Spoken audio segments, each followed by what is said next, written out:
ప్రతిరోజు పొద్దున్నే అదే సౌండ్. కిచెన్లో ఆ స్టీల్ డబ్బా మూత, అమ్మ వేసుకునే బీపీ టాబ్లెట్స్ డబ్బా చప్పుడు. కానీ ఈ మధ్య ఆ సౌండ్ వినపడట్లేదు. నేనడిగితే నాకిప్పుడు బానే ఉందిరా అని ఒక చిన్న చిరునవ్వుతో అబద్ధం చెప్తోంది. నాకప్పుడు అర్థం కాలేదు, అమ్మ తన మెడికేషన్ ఆపేసి ఆ డబ్బులు నా సెమిస్టర్ ఫీజు కోసం దాచుతోందని. మిడిల్ క్లాస్ ఇంట్లో ఒక బిడ్డడి డ్రీమ్ నిజమవ్వాలి అంటే తల్లి తన ప్రాణాల్ని పణంగా పెడుతుంది. ఈ మధ్య అమ్మ ఫీజు నీరసంగా అయిపోతోంది. సడన్గా గోడ పట్టుకుని నిలబడిపోతోంది. నేను హాస్పిటల్కి వెళ్దామా అంటే గ్యాస్ రా, ఏం కాదు అని తొక్కేస్తుంది. మన మిడిల్ క్లాస్ తల్లులకి ఉన్న పెద్ద వెపన్ అదే. ప్రాణానికి ముప్పు తెచ్చుకునే అంత పెద్ద నొప్పిని కూడా గ్యాస్ అని దాచేస్తారు. నిన్న రాత్రి సడన్గా కిచెన్లో ఏదో పెద్ద శబ్దం. పరిగెత్తుకుని వెళ్ళి చూస్తే అమ్మ కింద పడి ఉంది. చేతిలో ఉన్న ఆ సేవింగ్స్ డబ్బా నిండా కాయిన్స్ అండ్ నోట్స్ చిల్లరగా పడి ఉన్నాయి. అమ్మ తన ఆరోగ్యాన్ని కరిగించి నా ఫీజుగా మారుస్తుందని తెలిసాక నా గుండె ముక్కలైపోయింది.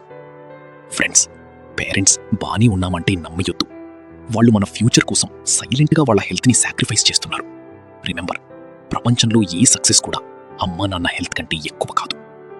ఈ ప్రపంచంలో అమ్మ మౌనంగా చేసే త్యాగం కంటే పెద్ద యుద్ధం ఇంకోటి లేదు. టైం మించిపోకముందే వాళ్ళని జాగ్రత్తగా చూసుకోండి.